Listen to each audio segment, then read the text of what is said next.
Hello, everyone, and welcome to the show. I'm Donovan. And I'm Jordan. Join us as we go into the pages. Podcast.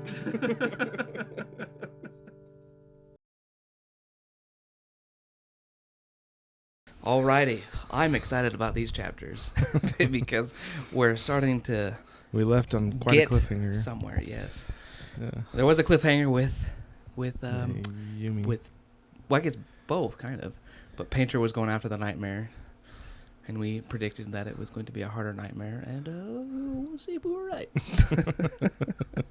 All right, yeah. So we pick up right off. I can't. We switched up the chapters last time, so I can't remember who we left off with. I think we were supposed to end with Yumi, but we ended with Painter. with Painter. Okay. Just because it was 2 Yumi chapters and 1 Painter chapter. Yes. So, yeah, we pick up with Painter, and as we predicted, this nightmare was a little harder to take down. Yeah, so it was harder to track. Yes. And then when he does get to it, it's more substantial than he's used to saying. It's like almost He was like solid. He was like shocked that there was no like smoke coming off. It was like, oh boy, and it had eyes, which apparently terrified him. Yeah, because he's never seen it before. Yeah. And apparently there's a really cool task force apparently that deals with these. Yeah. That they're more substantial, called the Dream Watch. I'm like, that's a cool name. Yeah, the Dream Watch. I like it. That should be our squad name in Fortnite. Dream Watch. Yeah, so he has a hard time tracking. He had to backtrack, and he lost it and was going to give up and just go back home. And then I think that was going to be the end of it. But then he looked into a place. Happened to look in the window and saw it. And he realizes that it's a little more clever, especially to have made it this far and to get this much substance. 'Cause you have to go back and forth like 11 times, I think. Yeah, I think. Oh, I could have sworn it said how many times this time. The way he was saying it doesn't seem like it's fully gone 100% solid, mainly because he noticed it was a little clumsy. Like it wasn't used to being solid yet. So Yeah, it's like very recently it was. It's still used to being able to solid. just go through walls and stuff. Yeah. But yeah, it's already going. It's going for a small family, 3 people, but 2 of them are parents. So the nightmare kind of ignores that because, as Hoyt puts it, the child is more tender prey. Yeah. And the kid's actually awake. So apparently. Oh yeah. Oh, that was another thing that I think that's different. scared him because the weaker nightmares can't prey on conscious people. Conscious fear, I think you said. Yeah, this one conscious just fear. can. Yeah. So yeah, he kind of goes into shock, and Hoyt takes this moment to be like, you might have thought that Painter was kind of a wimp, or he had all these self-imposed things that it wasn't good, but at this moment he could have ran, but he didn't, and so he's like kind of proving that there's more to him than maybe even he realizes. He's got some courage for sure. Yeah. So he takes out his paint and his canvas, but he's like trembling and freaking out. He spills his ink. Paint, yeah. But luckily it puddles up, so he can still dip it in on the ground. But I thought I was gonna wake up and be like, "What the frick? There's the paint everywhere." Yeah, so he starts trying to paint the thing, and he goes immediately to bamboo because that's just what he does. But then he realizes it's not going to work. And this part freaked me out. I would have freaked out because he started painting the bamboo, and he looks up and the thing's like right there. Was it? I thought it was farther away. I thought it was pretty close. Well, maybe it wasn't like right there. It was at least looking at him. And it looked at him and like had those creepy eyes and smiled. Oh yeah, no. Said it had canine teeth. Oh, So, yeah, that's right. I would have been. I always picture myself as like a cartoon, and you know those like those silly kid cartoons where they're like. Oh yeah, he was right there. Oh, he was. Yeah, oh, read sorry, it. yeah. Read it. And I'll finish my thought. So he glanced up and found the thing at the window, long neck stretching out toward him, knife fingers scraping inside the wall. So he was still outside, wasn't he? Yeah, he's outside. I think what saved him, and I think Hoyt even said this, what saved him is as it was coming after him, it still wasn't used to, like I said earlier, the physical form, and so it kept getting caught on things. Because I guess it was used to like going through things, and now it can't go through things. That's what it's getting caught up. Yeah. I forgot what I was saying, but yeah, cool. Oh, I remember. I was saying like I always picture myself as like more of a child's cartoon character. You know, when they scream, they go whoa, whoa, whoa, whoa, and like way out and then run away. that would have been me if I freaking like when it describes the eyes. It says bone white as if drawn by chalk, but as deep as sockets in the skull. So it almost makes me think like he doesn't have eyeballs, but he's got something of an eye. of eyes.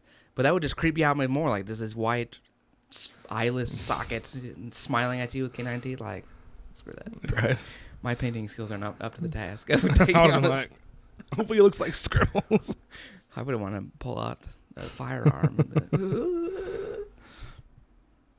And then Painter, I think he got shocked out of his, I don't even know what to call it, his routine, his normalness, or what's normal for him, because then he kind of goes into like I'll call it an artist's trance. Yeah. And he actually starts drawing the mom of the kid. Oh, that's right. Which apparently you're not supposed to do, because if you transform the thing into a person, it can still hurt and kill. Still hurt, yeah. But he felt it was right at this moment. Yeah. And it freaks the thing out. It runs away. And I totally thought there was like a chase was going to ensue and he was going to chase after it, but he was more like, okay, good. Yeah. Because now he's like, okay, now it's going to have to run away. It's most likely going to go back to the shroud, and I can tell my superiors and they can contact the Dream Watch.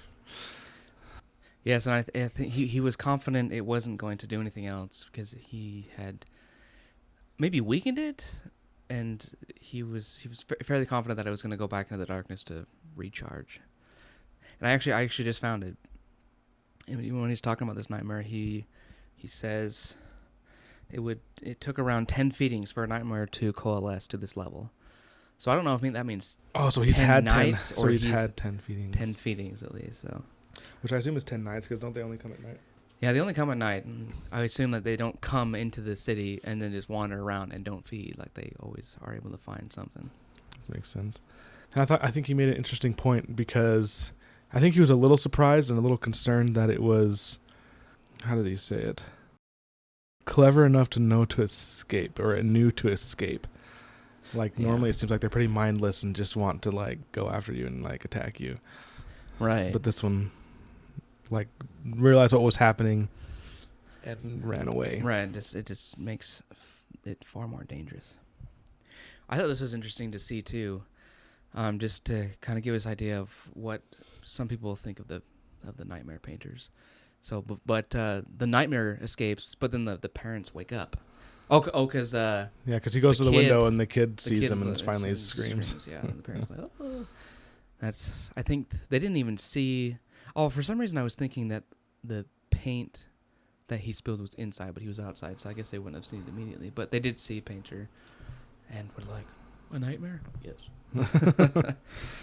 Yeah, he was skeptical at first. He was worried they were going to be like, you let it get away. But they were just grateful that he saved them. I think these people need to go teach Li Yun a lesson with a bat. And apparently, if a nightmare starts to feed on you, I don't know if they have to finish feeding or if they're somehow become attached to you, because since it wasn't defeated, he tells them they have to leave the city. Yeah. And there's apparently, this is a known thing, because there's a fund set up that if someone has to flee because of a nightmare, the government will help pay for, I don't even know, travel, I guess. Yeah. I wonder if that kind of goes off I wonder if Brandon did that kind of going off of, reoccurring nightmares. Like, some people have the problem where, like, they just have this nightmare that just keeps coming back every night. It's just like, I think it's usually something to do with, like, PTSD, or they just had some traumatic experience. They're constantly just, whenever they sleep, they're going to this nightmare or whatever. So I wonder if it's loosely based on something like that. Like, we have reoccurring nightmares, so the nightmares constantly go back to someone. Maybe it makes it, when it's children, I imagine the more you go there, the harder it is for them to not be scared. So it's an easier feeding, maybe. That's true. I'm also interested, just to go back a little bit, when it was talking about, I don't know if it was talking about I already forgot what they called themselves, the Dream Watch or something. Yeah, Dream Watch. They're an elite force of I painters. guess he's really just talking about, like, only the most talented painters could bring down a stable nightmare.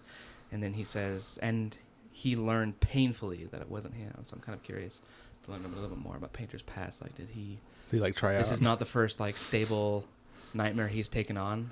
I don't think so. I think it is, because he remember when he saw the eyes, he said he's never seen one with eyes before. Oh, that's true. So maybe that maybe makes me curious then. Yeah, well, like, what? Maybe they have, like, some sort of training in school, like you can test to see if you have what it takes to be a Dream Watch.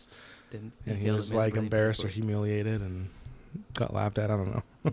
Yeah. So he leaves and he's going to go tell his superiors about what happened so that the family can have access to these funds. Yeah.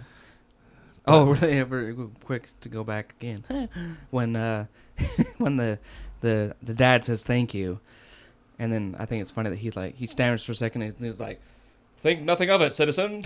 Like, that's how he pictures his voice. But like he seems to be really weird and awkward with people. Yeah. Other than the people he associates with on a regular basis. So. But even those people, he's like quiet around. But like I just thought it was funny, like he calls him citizen and stuff instead of just being like, yeah, sure, no problem, good night, or whatever. Yes. Anyway, so he's going back. He wants to go because he has to tell his superiors, he has to report it, so the family can have access to funds. So it's important that he does. But on his way there, he just all of a sudden starts getting drained of energy. Like he's just like can barely even think straight, can barely walk. And so he goes home. And I wonder if that is because maybe painting.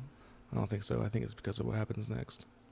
Or is it because maybe the nightmare fed on him a little? No, I think it's because of what happens next. Or fine.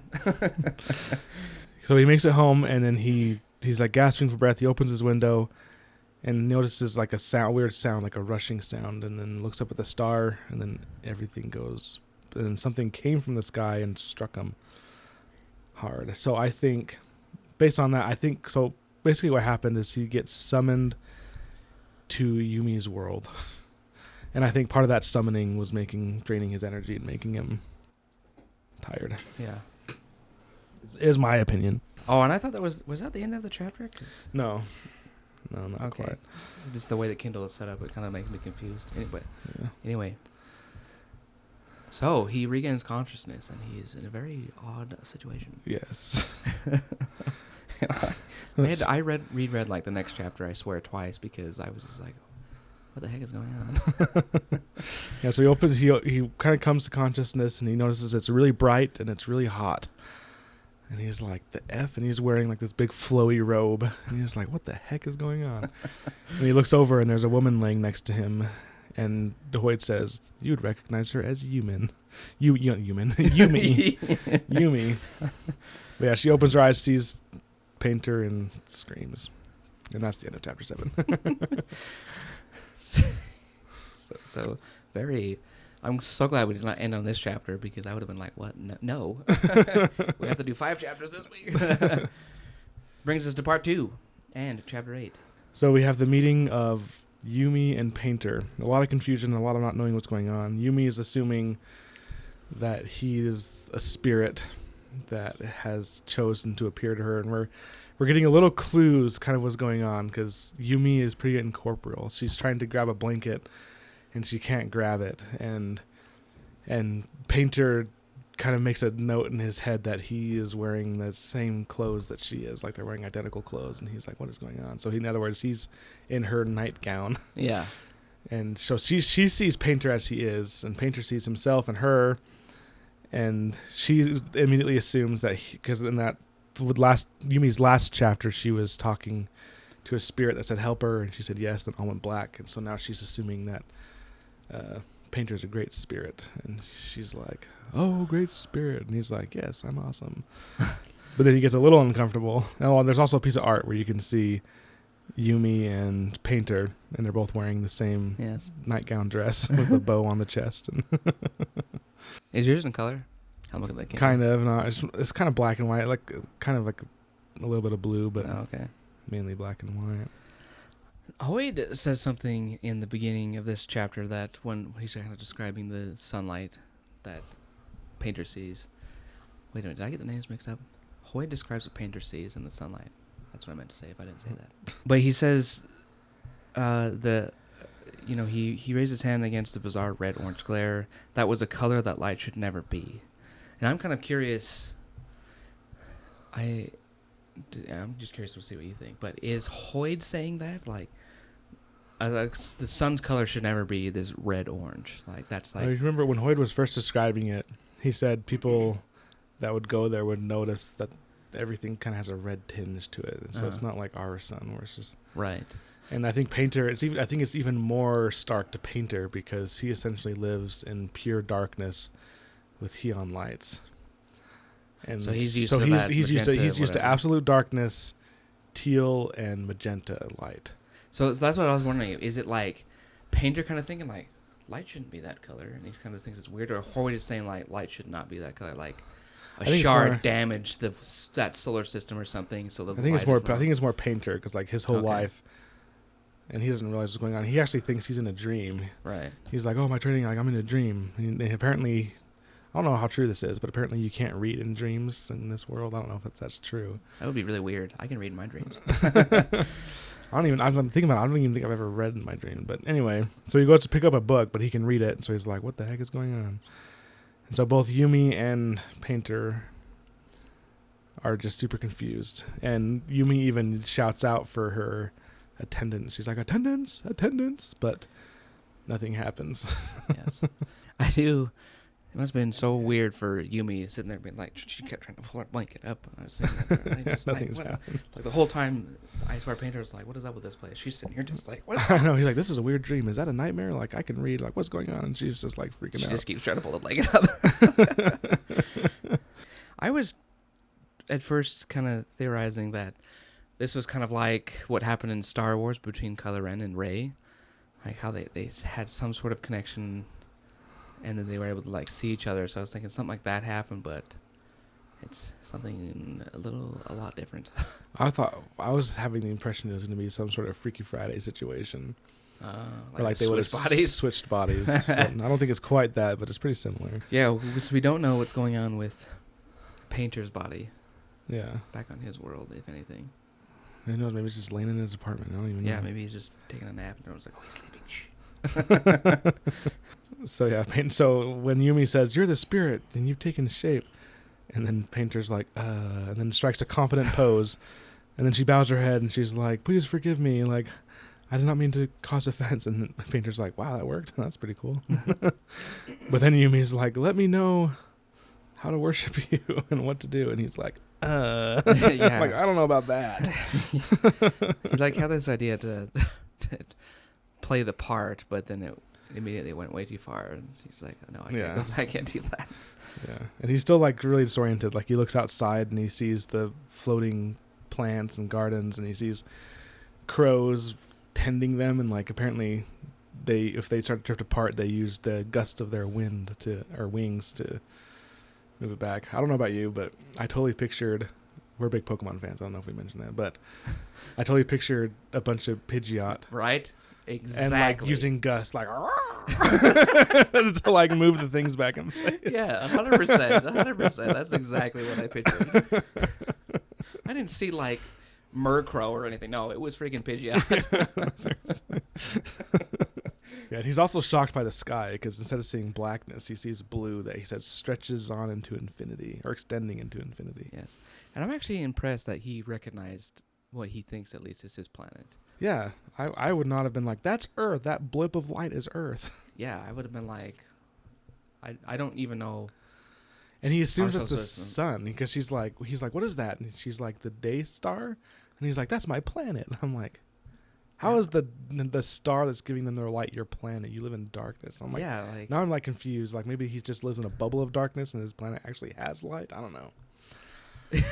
We need more description. Right. But all of this kind of overwhelms his skepticism and makes him realize that 100% realize he is not in a dream. And then he starts to explain. He's like, he's about to say I'm not a spirit, but a knock comes at the door. And Yumi also starts panicking, and she's like, please restore me, please restore me. Yeah. And then the attendants come in, and they cannot see Yumi. They only see Painter, and to their eyes, Painter looks like Yumi. Yeah. So we find out that Painter is essentially kicked Yumi's soul out of her body and is now essentially possessing her. How the heck? So yeah. And he, of course, messes up. So they walk right through her, Che Young and Huanji. I don't know what it is about like Chinese names. Right. It's pretty cool. I think you said it right. That's what I think of. Oh, yeah, I remember because I just listened to the audiobook Oh, that's what they said. Yeah, Che Young Hwanji. I remember because I specifically wanted to remember how to pronounce them, so I paid attention when I listened to the audiobook. And I think I think Painter was kind of panicking a little because at this point he doesn't realize that he looks like Yumi. I think. Oh, that's true. Yeah, when he walks in, he's like, "Oh crap! These people are gonna come in and see me, that 20-something-year-old." Well, he's like 18. Yeah, he's like, "What's the punishment for a man being discovered in a woman's bedchamber in this planet?" Yes. But luckily for him, in that instant, yeah, they walk right through Yumi, only see him as Yumi. Yeah, and they're like, "Are you well chosen?" And then that's when Yumi's like, "You've taken my shape." Oh yeah, because I wonder if they asked that well because like he tries to strike another one of his confident postures. I pictured him as like sitting there like genie or something, trying to puff out his chest, making him look intimidating. But so he looks like Yumi, but he's totally does not have her mannerisms. Yeah. So they're kind of like, "Are you okay?" I also like the cursing in this book even more because Right? he had no lowly idea what was happening. Yeah. We should use that. So the two attendants were coming to bring Yumi her very breakfast. unappealing breakfast. Yeah, it was a bowl of rice. And apparently plain rice or something, not even anything good. He didn't realize that the ritual was that Yumi had to be fed. And so Yeah. he's like, "Thanks." And he grabs the bowl and the spoon and just starts eating. And the servants are like, they're like just shocked. The two women gasp. And then he looks at him. He's like, "What? Is it poison?" He's like, "Don't worry. I can withstand any type of poison." I'm like, what the frick? Where did And you so get that, that? I don't know. And so Hwanji and Chai Young are just freak out and run away. And then Yumi finally reaches her breaking point. And she says, "That's it," she said lowly. "I'm done." Which is funny that this is what breaks her. Why doesn't Lee Yoon break her? I bet Lee Yoon is everything. This is just the straw that broke the camel's back. Honestly. I think so too. Oh man, I freaking hate Lee Yoon. She's definitely not like a priest in freaking what's it called, Warbreaker. So yeah, so then we get another little beginning of chapter 9. Hoyt breaks in again, and he's like, "It's a mistake." Essentially saying it's a mistake to assume that Lee Yoon is weak, but she's just patient. And now she's finally been pushed so far that she's exploded, and she's basically saying, she lashes out at Painter, assuming he's a spirit. And she's essentially like, I've given everything, my life, everything to you, and then you just humiliate me and embarrass me like this. And then I wonder if she would really even care, or if it's just because she knows like Lee Yoon is going to come and give her crap. I don't know. Later, yeah, she's probably not thinking totally straight, but yeah, I bet that's definitely part of it. Like she's just, yeah, and so she assumes that she's being punished and being embarrassed because a spirit is supposed to know how a Yoki Haijo is supposed to act, and so she assumes that he's trying to humiliate her. Do you think it's Hijo? Yoki Hijo? It's Haijo. It is Hijo? Yeah, from the audiobook. I keep thinking Hijo just because they say Heian. Yoki Haijo. All right, Hijo. Heian. It might even be Heian, if I remember correctly from the audiobook. Heian, Hijo, Yoki Hijo, Haijo. Actually, I don't know. Now I'm doubting everything. Right. And then after that, she kind of lays down and closes her eyes, and she becomes nervous because she's like, I just wigged out on the spirit. And she's like, there are implications. Like there weren't like of what happens if you offended or defied a spirit in such a terrible, insolent way. She doesn't know what's going to happen. Then finally, Painter, unlike John from Frugal Wizard, comes out and tells the truth right away. So he's like, let's pretend that I'm not a spirit. Like, how bad would that be? Yeah, so he kind of explains more. He's like, I have no idea where I am, why I'm here. Like, I'm not a spirit. I'm a dude. He's like, I'm a person. Granted, a mysterious one. She's like, I don't know why, but he apparently wants to just come off as mysterious and confident or whatever. I don't know. Yeah, I don't know what his deal is. I like how she asks him. She's like, "You're human, born from a mother." He's like, "Yeah." He's like, "You eat, you sleep, you deposit the spirit's gifts back into the ecosystem to be reused. Yeah. It's kind of a weird way to say you poop. He's like, what? Oh gosh. But then she remembers more of what the spirit said. And she remembers the spirit said, there is one that can help you. So then she's like, the spirit sent you. You're a hero. You must be a mighty warrior. And Like, he really liked and that. Painter's like, yes, I'm among the greatest. Which is funny, since in the last chapter he talked about how he was not strong enough to take on a stronger nightmare. So I mean, technically he's wrong, but technically he's right, because without the Painters, his pretty much entire civilization would get murdered by nightmares. But it's at the same he's time, among the greatest. No, he's not the best of the greatest.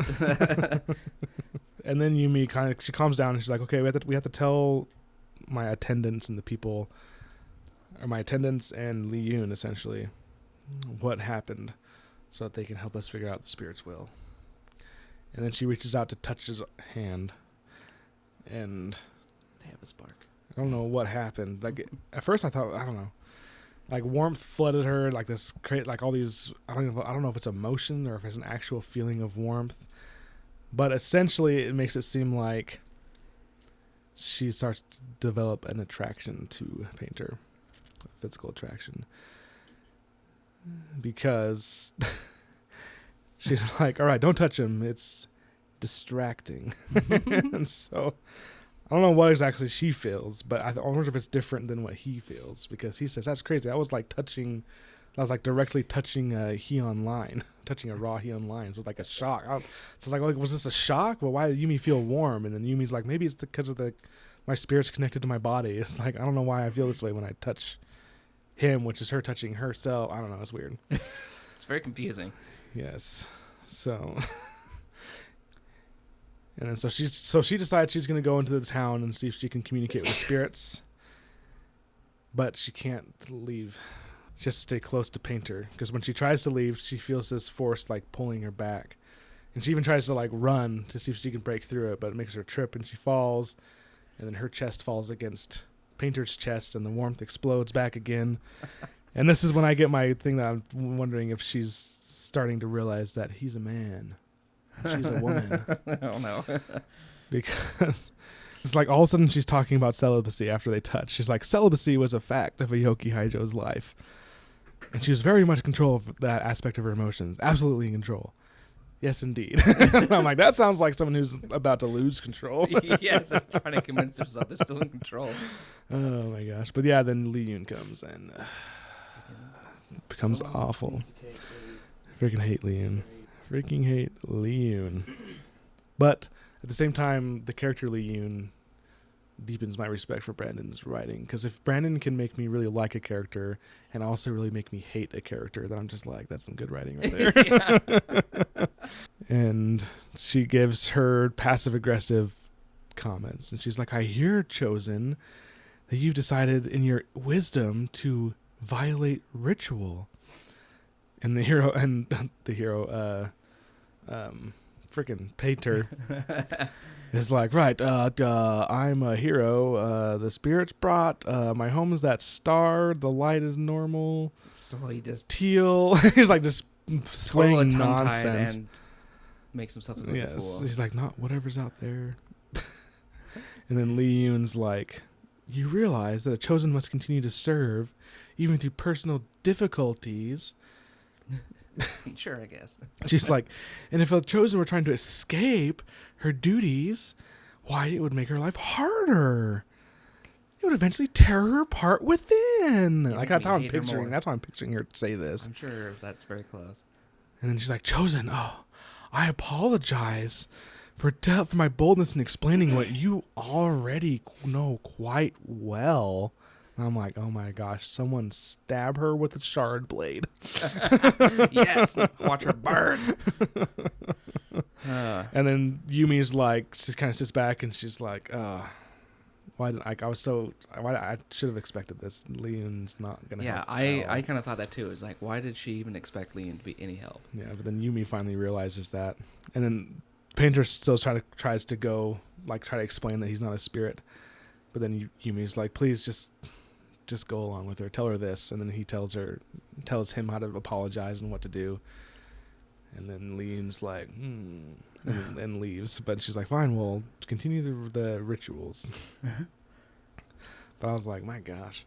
And then after she leaves, Painter's like, that's your servant? And she's like, yes, everyone serves me. So I don't do anything myself so that I can focus on the spirits. And he's kind of like, this planet's weird and the people are weird. Like, that's crazy. Definitely. But they realize, they agree that he needs to go through and pretend to be her until she can have an opportunity to speak to the spirits and kind of figure out a little bit more. Yeah. And so the servants come back and he lets them feed him, yeah. Where was I going with this? They must feed you. What? Like a baby? Oh, yeah. Oh, yeah. He's like, that must be patronizing and humiliating. And she's like, of course you would see it that way. Of course, I don't see it that way. But there's like a pause. And so she's almost like, wait, it is humiliating and patronizing. I think it doesn't make sense. Like, what is Yumi supposed to be doing in the time that they're feeding and bathing her to make it so she's concentrating on whatever spiritual crap? Right? You think that just eating and bathing yourself wouldn't actually get in the way of anything. I don't know about you. You probably feel the same way, and I'm sure a lot of you feel the same way. But I can't. Even the things that I really like, I can't sit and do 24/7. I need a break. Yeah. So like, how can you expect a person to constantly be doing nothing but thinking about like the spirits and how to serve the people and all that crap? I'd just be like, leave me alone. I want to be introduced to other Yoki Haijos and see if their wardens are as crappy as Liyun, or if they're all like Yumi, or if... Yeah, see how they work. Yeah. I would like to see that too. Curious to see.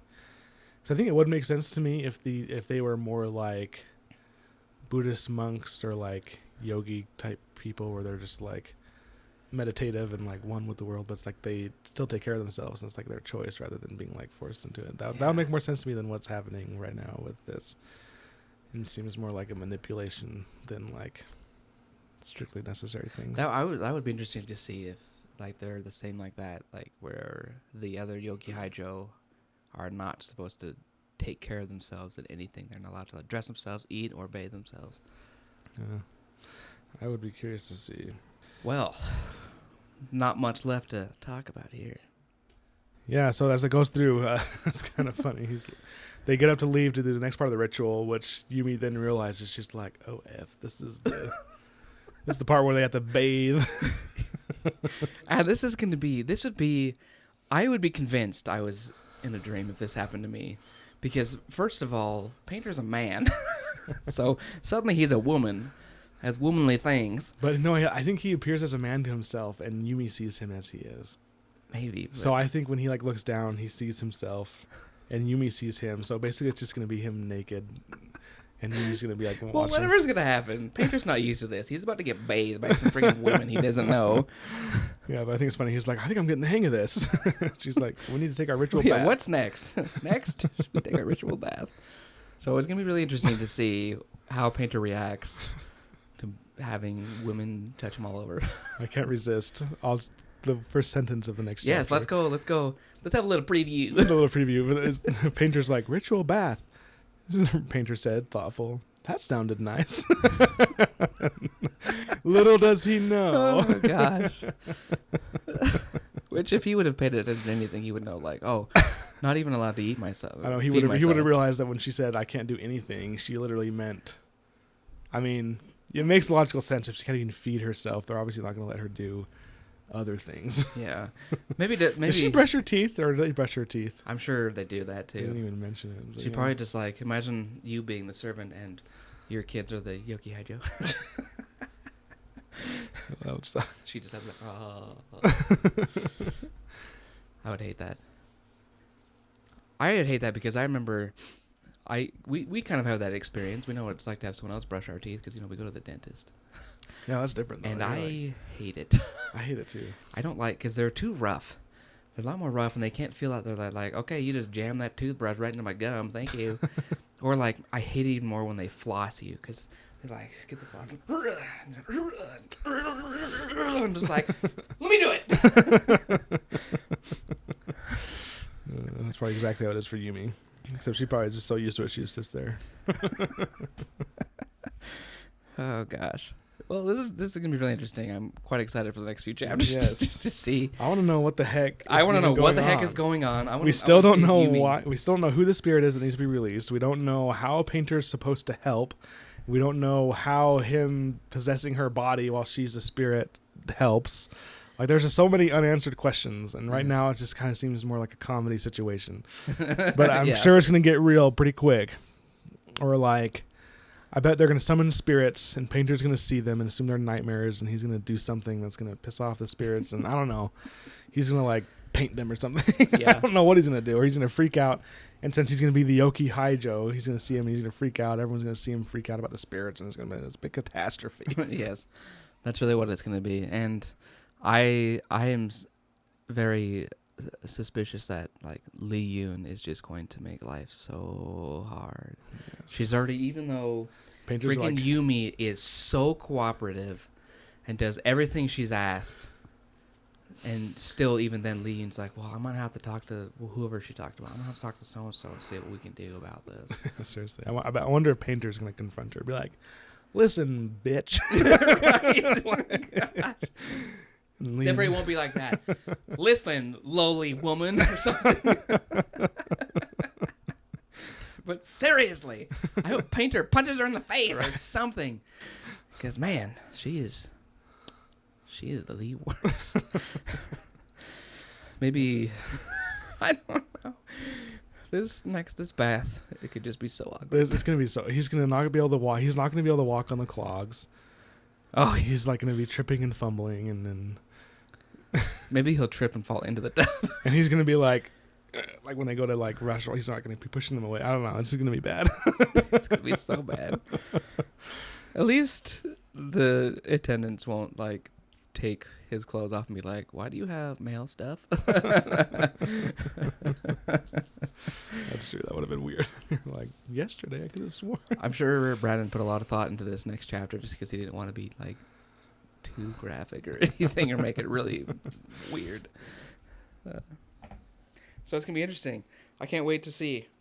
Like, I kind of am suspecting that the reason Painter is here is because the spirits want him to paint something to release them. Like, maybe there's a like a spiritual door that he wants to paint into beads so the spirits can just part them and come out. I don't know, because so far it hasn't seemed like Painter actually has any magical abilities. It almost seems like in order to be a painter you just have to essentially go to art school. But yeah, because it's like the nightmares feed off of you and become whatever you're thinking. You're not going like and changing them into something. Yeah.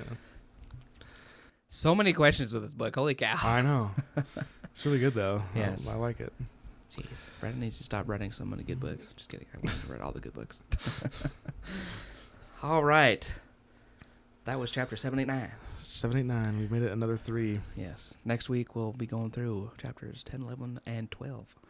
Yes. It's going to be good stuff. It's going to be very good stuff. Better be good stuff. It will be. It will be. We know it's Brandon said. Well, thank you all for joining us. Thank you very much. We hope you find this chapter as funny as we did. Next week, join us for The Awkwardness. That'll be bath time. Yes, join us as we go into the pages to figure out what the heck is going on. What happens. Later all. Bye.